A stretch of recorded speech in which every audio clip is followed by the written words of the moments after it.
Já vai começar, é o seguinte, Peninha, isso é um bate-papo para a nossa equipe. Eu comecei a abrir para o público agora e eu chamo alguns convidados, joguei lá no grupo, mas o pessoal do grupo, essa hora está todo mundo almoçando ou trabalhando também. E é uma...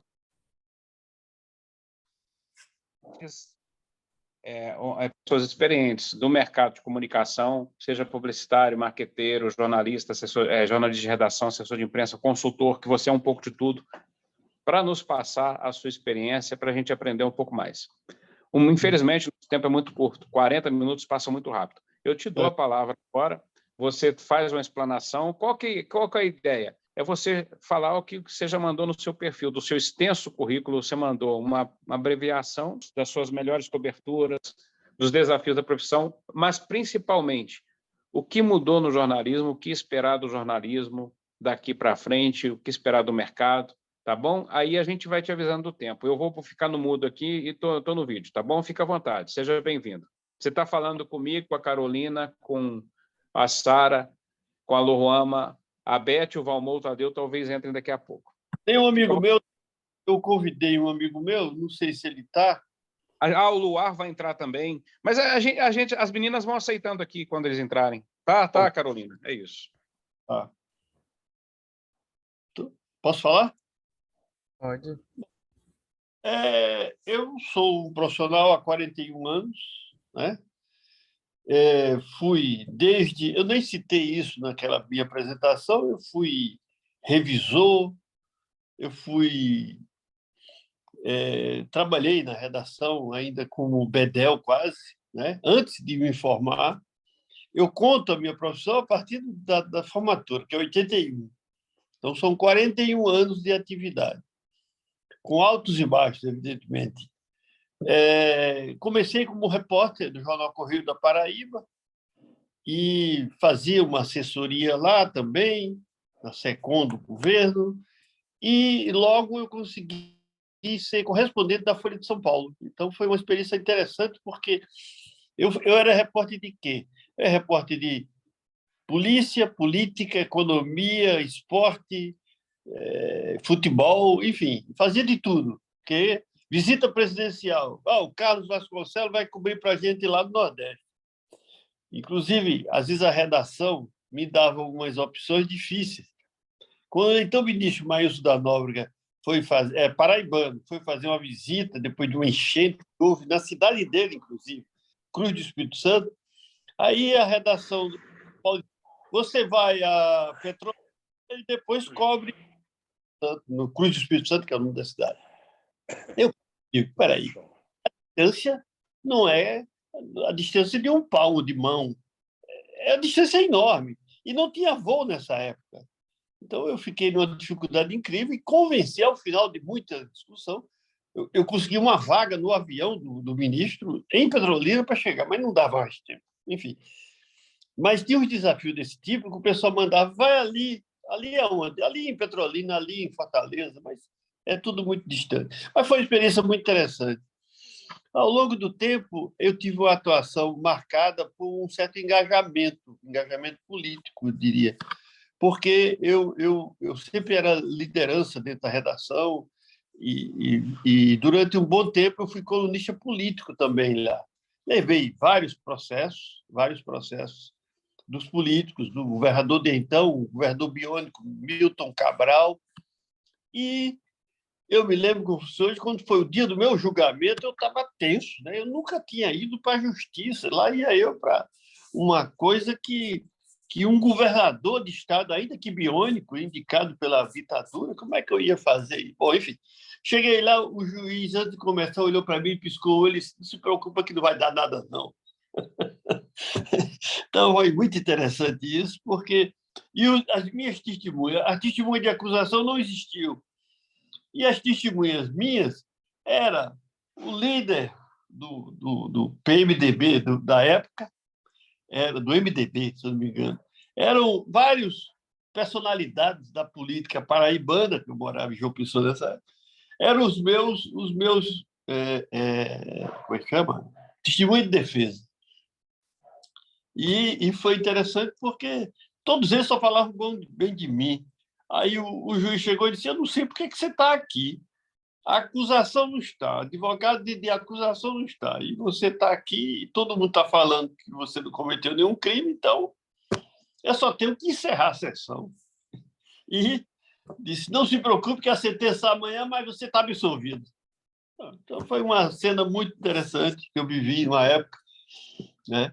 E durante cerca de 10 anos eu fiquei na Paraíba, até ser convidado para fazer um trabalho no Rio de Janeiro, e eu fui para o Rio de Janeiro, e chegando lá, eu tinha uma proposta do jornal, mas, na verdade, eu terminei sendo cooptado para acompanhar o então deputado constituinte Edmilson Valentim. Era um operário que estava se tornando... Foi uma surpresa na eleição, foi um caso diferente de tudo que acontecia. Ele se elegeu deputado federal constituinte e eu fui trabalhar na Constituinte. Então, eu vivia na ponte Rio de Janeiro, Brasília.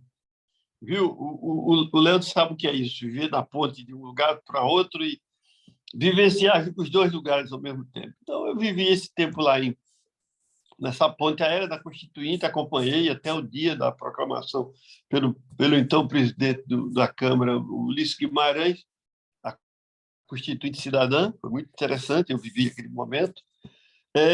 Passado isso, eu vivi uma época de repórter de jornais no Rio de Janeiro. Foi uma intensa atividade, acompanhei coisas muito interessantes, Chacina da Candelária, o Carnaval e os problemas que o Carnaval causava, tanto positivo quanto negativo, né? Foram muitas experiências interessantes no Jornal O Dia. Primeiro como repórter e depois como chefe de reportagem. Um dos problemas que qualquer pessoa que chega no Rio de Janeiro tem é conhecer a cidade. Aliás, qualquer um que chegar em qualquer lugar tem dificuldades em saber onde é o quê. A primeira tarefa minha era conhecer o Rio de Janeiro. E quando, uma vez no Globo, o motorista Zacarias me disse assim, vamos para a Ceasa de Irajá. Sabe onde é? Sei, claro que sei. Ele era o motorista, eu não sabia de nada. Não sabia nem para que lado era. E, chegando lá, eu fiz a cobertura. A cobertura foi uma coisa muito interessante, que eu vi aspectos que o jornalista comum que estava lá sempre, vivendo o Rio de Janeiro, não via. Eu estava tão tenso e, mais ainda, atento, que eu via coisas que ninguém estava vendo. Essa experiência foi interessante quando foi criada a nova moeda real. Uma experiência que eu tive naquele momento, num dado momento da profissão, foi que eu fui entrevistar as pessoas que fizeram o novo real, né? E simplesmente um diretor lá me deu tantas pautas, era mais pauta do que notícia. Eu tinha notícia do dia, mas eu tinha pauta para a semana toda. Eu anotei tudo, e quando abri o jornal no outro dia, tinha a nossa matéria, que era a entrevista, e nos outros dias nada mais. Eu, todo dia, publicava uma notícia nova, tirada exatamente daquela entrevista, porque a entrevista viraram pautas. Quer dizer, um aconselhamento, se é que eu posso dar um aconselhamento a vocês que estão na profissão, alguns iniciando, é que, na verdade, toda entrevista ela gera pautas que você desdobra e vira mais importante do que a entrevista que você realizou. Chegou a um ponto de eu falar coisas que o presidente da Casa da Moeda, no então Casa da Moeda, porque eu previ tudo que ia acontecer, o lançamento das moedas, o fim de outras, como chama? Os desenhos de cada uma delas. Os desenhos das cédulas. Eu antecipei tudo. Chegou a um ponto que o presidente da Casa da Moeda me impediu de entrar na Casa da Moeda, porque eu estava dizendo coisas que não estavam na entrevista, ou pelo menos eu continuei. Todo dia botava uma matéria, todo dia tinha uma matéria. E eles não aceitavam aquilo, porque era uma coisa que, para ele queria falar aquilo. Normalmente o entrevistado é assim, ele quer que você diga aquilo que ele está dizendo. Mas se nas entrelinhas ele deixou outras coisas, ele não quer que fale.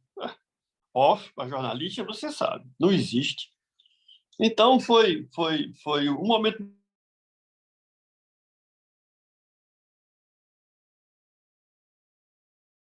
Uma entrevista uma vez com um secretário de Fazenda, e aí ele chegou, falou, deu entrevista, eu estou na hora de ir embora. Bom, até amanhã, né, secretário? Já fechando a porta. Ele disse assim, inclusive, chegou para o Tarcísio e disse, olha, avisa aqueles dois lá que eles não vão participar porque a lista está errada. Disse, como é que é? Não, é que são os 100 maiores contribuintes do Estado. Aí eu disse, quem são? Eles não, é Cimento, não sei o quê, e outra lá, uma grande empresa. Porque não tinham feito relatório, não tinham feito prestação de contas, não sei bem. Aí a manchete virou aquela. Aí a manchete do jornal era assim, os 100 maiores contribuintes do Estado não são 100, são 98. Deu um quiprocó danado, quer dizer, é sempre isso. Sempre procurar nas entrelinhas, nos comentários, na despedida. Às vezes a manchete, muitas vezes a manchete está na despedida, você vai apertar a mão da fonte, a manchete está ali. O cara diz uma coisa que não disse hora nenhuma na entrevista, enfim. Daí para frente, eu fiquei no dia, foi uma experiência maravilhosa, maravilhosa. Acompanhei, descobri uma passagem de Pablo Escobar pelo litoral sul do Rio de Janeiro, mais exatamente Paraty, e isso foi manchete de jornal, foi uma coisa muito, muito... É verdade que ele foi extorquido por um delegado, um grupo de delegados aí? Eu até sei quem foi o delegado, mas eu não posso falar, tá certo? Eu sei até quem é o delegado famoso da época, inclusive. Então ele foi, parece que eram 10 milhões de dólares para ele sair do Brasil, para deixar ele sair do Brasil, era isso? Deve ter sido. Eu não vi, mas eu cheguei e levei a foto dele. Foi assim, eu cheguei, soube que ele tinha estado por lá e saí com a foto dele. Aí cheguei numa repartição, numa padaria, se eu não me engano, a mulher disse, aquele homem! Eu disse, como é que é? Você conhece ele? Ele fala todo enrolado. Eu não entendi o que ele falava. Então, se ela confirma, né? Confirma, pronto. A manchete era confirmado-se uma tarde lateral, Pablo Escobar esteve no Rio de Janeiro. Poxa vida. O delegado correu para dizer que ele nunca esteve aqui, nunca esteve e tal. Isso então, desculpe, foi uma barriga e tal. Será que ele veio já com a proteção da polícia ou a polícia pegou ele aí no Rio, lá no Rio? Eu tenho minhas dúvidas, né? Eu tenho minhas dúvidas, mas que eu tenho a certeza que ele esteve no Rio de Janeiro, ele esteve no Rio de Janeiro. Pablo esteve no Rio de Janeiro. Então, e eu descobri isso. Mas não evoluiu porque não tinha fonte oficial que confirmasse. Então, alguém quer falar? Lohuama, desliga seu microfone, por favor. Desliga aí, Sara. Pode continuar, Peninha. Então, aí teve essa situação. E depois disso eu também acompanhei o assassinato da Daniela Pérez, né? E eu descobri o Guilherme de Pádua por uma dessas fatalidades da vida. Eu soube que alguém roubou um taxista na Barra da Tijuca. E aí eu fui na delegacia da Barra da Tijuca ver quem foi que foi assaltado naquele período. Era uma pilha desse tamanho de anotações, de BOs, boletim de ocorrência. É uma coisa que jornalista de hoje não faz. Eu sentei, poeirado, botei do meu lado, delegado, posso ficar aqui? Pode. Então, eu olhei boletim por boletim, acusação por acusação, até que eu descobri três roubos de carro. Eliminei um, eliminei o outro, ficou um. O cara tinha um endereço lá na Praça Seca, ali em Jacarepaguá. Eu fui lá na casa do cara, disse, a mãe dele disse, olha, ele faz muito tempo que ele saiu daqui, ele não volta mais aqui. Aliás, o senhor é de onde? Ele disse, eu sou do jornal O Dia. Não, então, deve ser por causa disso. Aí, mas ele trabalha onde? Na praça da rodoviária. Eu fui para a Praça da Rodoviária, ali atrás da rodoviária Novo Rio, e passei um mês comendo pipoca, sentado no meio-fio, conversando com lavador de carro, flanelinha, com polícia, bandido, tudo. Até descobrir a placa do carro, eu descobri, e eu não achava o carro. Até que um dia, de manhã, o carro me deixava perto da rodoviária, eu passava meus pedidos todinho perto da rodoviária. E aí eu chego, vou caminhando, vejo a placa do carro. Aí eu chego para um bar e disse, de que é aquele carro ali? Então, o que aconteceu? Então, o dono do bar disse, o dono daquele carro é aquele cara que está sentado ali. Aí eu cheguei, o apelido dele era Roberto Carlos, porque ele tinha um cabelo grande, parecido com... Ele imitava o Roberto Carlos. E aí eu cheguei, sentei na frente dele, na mesa, ele estava almoçando, eu disse, tudo bem, Roberto Carlos? Ele disse, puxa vida, cara, fugi de você enquanto pude, mas o que é que você quer comigo, rapaz? Estou fugindo de você. Eles me contam a história do Guilherme de Pádua. Não me meto nessa história. Bom, enfim, ele contou tudo e virou manchete de jornal. A Glória Pérez sabe dessa história, eu conversei muito com ela, informei tudo que aconteceu e realmente o Guilherme de Pádua tinha assaltado ele, teve um acesso de loucura, assaltado inteiro, né? Quer dizer, ele estava no motel com outra moça e pediu um táxi, era o Roberto Carlos, o tal Roberto Carlos, e aí ele olhou para o motorista e disse, eu não traio minha mulher, viu? E o motorista olhou para ele e disse, por que você está falando isso? Ele tinha um sentimento de culpa grande, porque ele traía a Daniela Pérez. Então ele chegou, deu uma tapa do Roberto Carlos e roubou o carro dele, o táxi, que terminou ficando lá em Copacabana. Esse carro foi achado em Copacabana. Só depois que essa história veio à tona, a Glória Pérez tinha todas as informações, eu passei tudo para ela, e foi manchete de jornal também, né?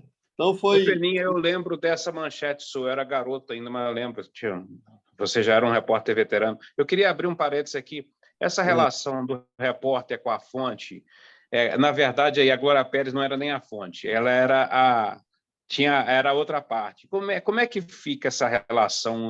Até que ponto o repórter pode avançar numa apuração para não humanizar demais a situação e acabar se envolvendo de uma forma que possa comprometer o texto?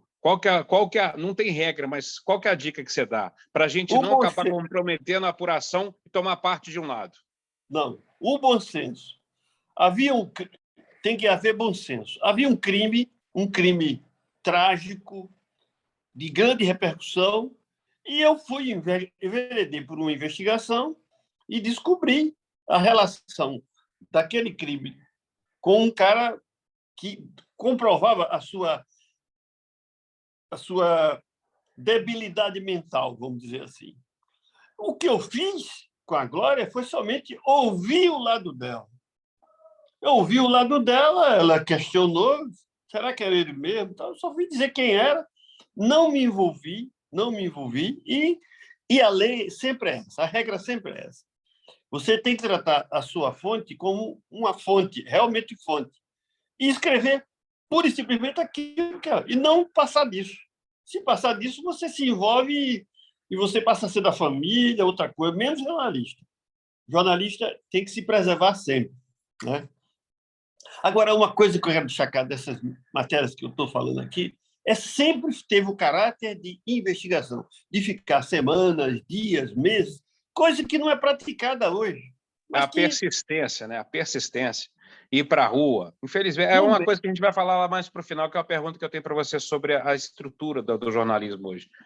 Mas você sempre foi um repórter nato, e você sempre vai atrás da notícia. Você vê a oportunidade de ir atrás da notícia e vai até com o custeio do seu bolso. Eu conto para elas aqui. Você foi para Cuba quando o Barack Obama foi lá, que há muitos anos é o primeiro presidente a voltar a Cuba depois do embargo, e você, do seu bolso, você foi para a Copa do Mundo de 2010, na África. Era isso, 2010. Conta um pouquinho dessas duas viagens, das suas empreitadas como jornalista. Eu fiz duas dessas, né? Quer dizer, eu fiz a Copa do Mundo de 2010, na África do Sul. Eu procurei algumas emissoras e algumas entidades que toparam fazer a cobertura. Tudo foi do meu bolso, eu só recebi depois. E recebi com débito, né? E até hoje não recebi. Né? Eu contabilizo sempre como se fosse parte da minha experiência, do meu estudo como profissional, esse tipo de coisa. Eu aluguei duas casas, um apartamento e uma casa, e botei as equipes lá, a minha equipe e a equipe das TVs que vieram, né? E TVs do Piauí, do Ceará. Teve também uma empresa importante de Brasília, enfim, teve uma meia dúzia de empresas que cada um se comprometeu a dar X, mas, na verdade, foi menos um X. Mas tudo bem, faz parte. Eu cobri todos os jogos da seleção brasileira, a despeito de muito custo, porque a gente começou na capital, meu nome é Joanesburgo. Começamos em Joanesburgo, fomos a Durban, no Oceano Índico. Só abrindo um parênteses aqui, tem outra. Você levou equipe, né? Veio. Pessoas? Eu contratei até um cinegrafista que ainda hoje é da Globo. Ele cobriu agora, recentemente, a entrevista do Bolsonaro, lá, a visita do Bolsonaro a Nova York. Ele foi um câmera, grande amigo Luiz Novaes, o Tigrão. Então, eu levei a equipe, 2 vieram dos Estados Unidos, um eu contratei na África do Sul e 2 eu trouxe do Brasil. Era uma casa cheia de gente. Cada um, imagina, virou um Big Brother. Foram quase 2 meses, porque viu o antes, o durante e o depois. E eu trouxe também uma antena. Um amigo meu estava querendo iniciar um projeto de fazer feed de notícias em várias partes do mundo, oferecer. Eu moro até hoje em Miami. E ele trouxe a antena, e eram 2 antenas. A gente tinha que carregar 2 antenas, era um inferno para carregar isso. Bom, enfim, a gente andou pelo lado índico da África do Sul, depois voltamos para Joanesburgo, depois tivemos de ir a Cape Town. Não, Cape Town não, foi Porto Elizabeth, onde o Brasil perdeu da Holanda por 2-1, 2 gols de Sneijder de cabeça, baixinho, bom, enfim. Aquilo tudo, entrevista, eu consegui fazer uma coisa que a TV Globo faz comumente, né? Que eu criei uma agência de notícias que eu tinha o satélite, o contrato de utilizar o satélite, e o meu negócio era ter clientes, e eu tinha equipes que variavam quem eram os membros da equipe. Eu sempre era o fixo. Fiz isso, fiz a campanha Rio 2016, que você se lembra quando saiu Rio de Janeiro, o cara falou o nome Rio de Janeiro, Pelé apareceu com uma bandeira assim esticada, aquela bandeira é minha. Eu levei dentro da roupa, quando disse Rio de Janeiro, eu puxei ela, me emocionei na hora, até enxuguei as lágrimas com a bandeira. E lá vinha Pelé, disse, Pelé, toma, toma. Aí eu dei para ele saiu com a bandeira assim, e saiu foto do mundo inteiro com aquela bandeira que eu carreguei comigo. Estava suada e cheia de lágrimas minhas, porque eu estava emocionado na hora. Foi uma experiência realmente interessante. Qual foi a última coisa que você falou aí também? Foi Copa do Mundo. Cuba, você foi a Cuba quando... Cuba foi assim, foi um projeto que eu iniciei. Eu criei um site chamado Conexão Internacional, e que eu fiz algumas experiências, mas o lançamento dele foi realmente naquela visita de Obama. Eu tinha algumas relações lá em Cuba e eu consegui ter vantagens de chegar primeiro nos lugares, primeiro do que muita gente. Eu, inclusive, auxiliei a TV Globo e a Globo News a ter um espaço dentro do hotel Habana Livre, porque eu tinha espaço. Eu tinha espaço maior do que todo mundo. E a Globo News não tinha espaço nenhum. Eu peguei e contei para eles. Eu só tinha uma cadeira. E foi uma experiência muito boa, porque eu fiz entrevistas, eu tive nos lugares onde o Obama estava, avisei alguns jornalistas que o futuro presidente de Cuba estava ali, no Teatro Scala, que era o atual presidente, o Miguel Ángel Dias-Canel. Eu avisei a Globo que ao nosso amigo Luiz Fernando, né? Zé Luiz Fernando, aquele que saiu agora da Globo, que era correspondente em Washington, ele disse: ali vai ser o futuro presidente. E, por conta disso, a TV americana me procurou depois, lá em Miami, e perguntou que história era essa. Eu disse: eu afirmo que o próximo presidente vai ser o Miguel Ángel Dias-Canel. Aí você vai agora para Telemundo.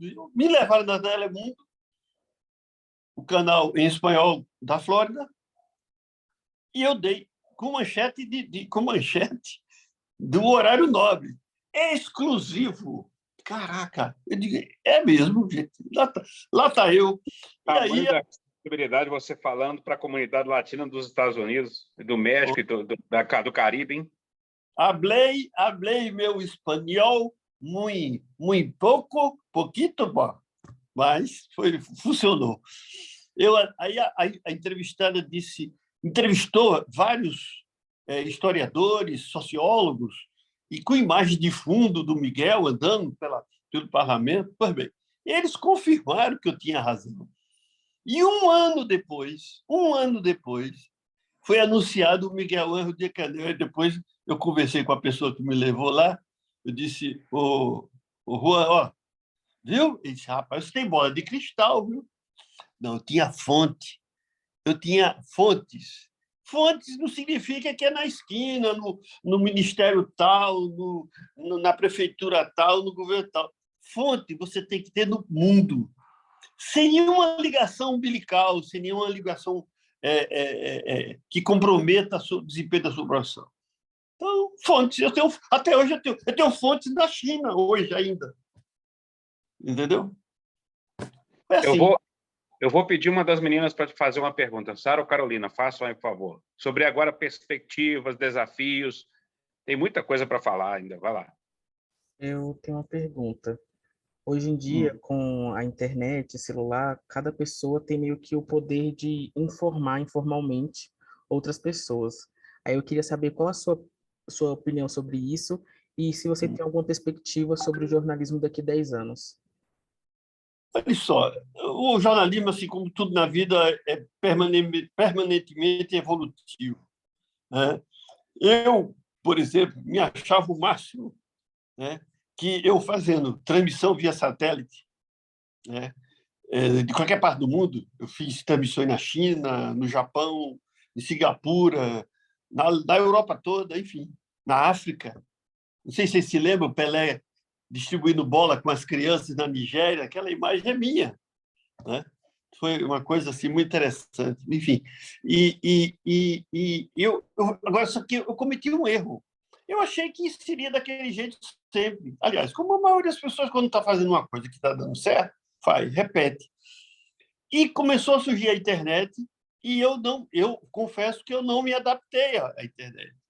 E o meu projeto, até hoje eu tenho um contrato com a European Broadcast Union, EBU, que é uma empresa sediada em Genebra, para onde vão todas as imagens que a gente assiste na TV, seja da Reuters, da BBC, da CCCTV chinesa, AP, etc. Tudo vai lá e lá distribui.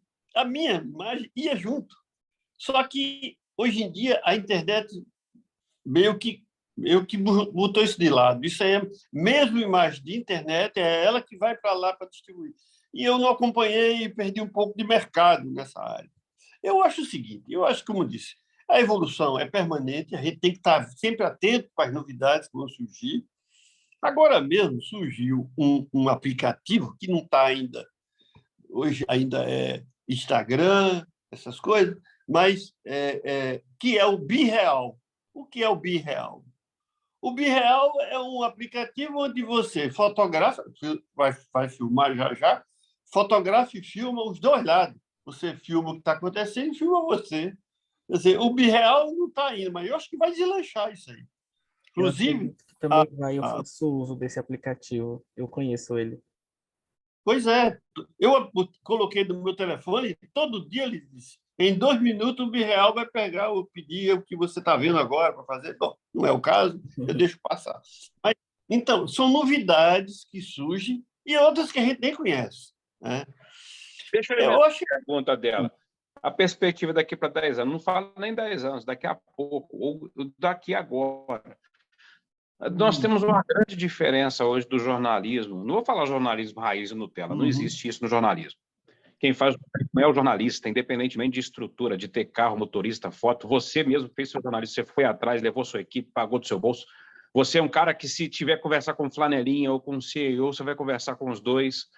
Agora eu te pergunto, eu estou sentindo que está faltando o repórter voltar para as ruas. Os repórteres hoje estão muito nas redações e muito no Google, entendeu? A que ponto a gente pode chegar para isso atrapalhar o jornalismo? Porque eu acho que quando você vai para a rua, eu mesmo como colunista, quando eu estou na rua, eu tenho algumas cenas, eu vejo uma coisa, aquilo vale uma nota. Eu vejo um quadro, um dia eu fui para a Câmara, faltava o quadro do Eduardo Cunha como presidente. Por que tirou? Valeu uma nota.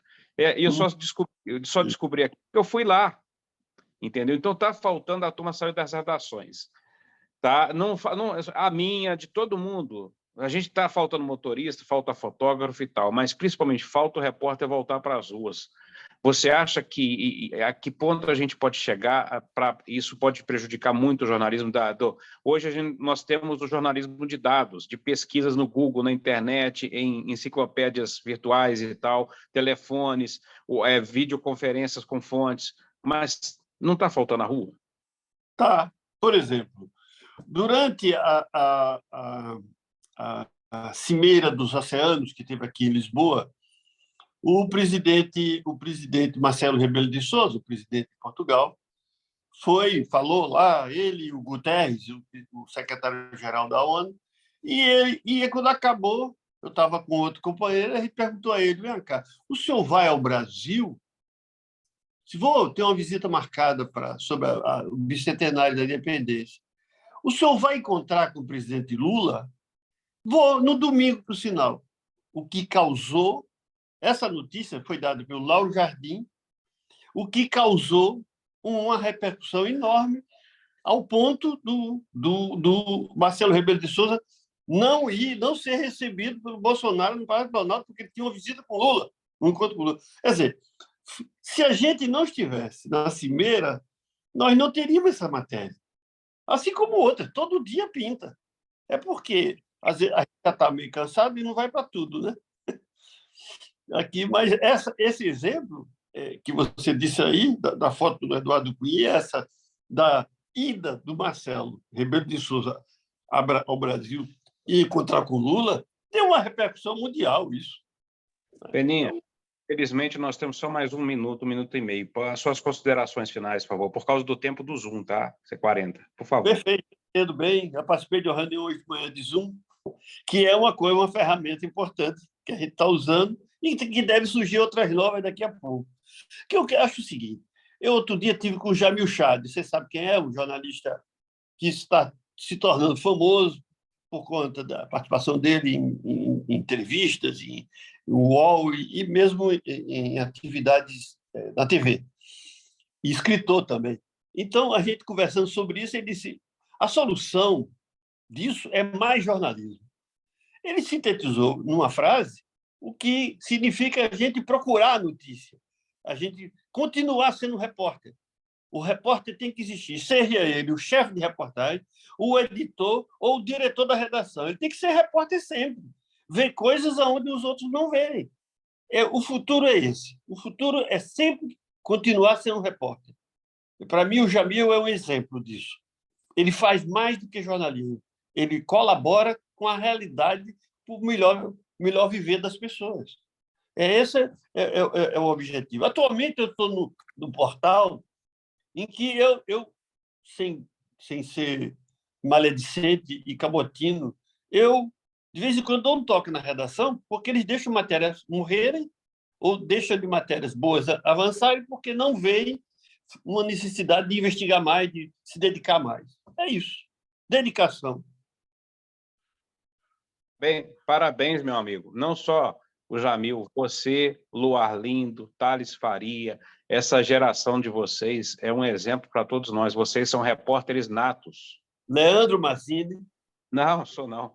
Eu estou aprendendo ainda, por isso que eu te liguei. Você me ensinar mais um pouquinho. Você é um grande mestre. É isso aí, repórter nato.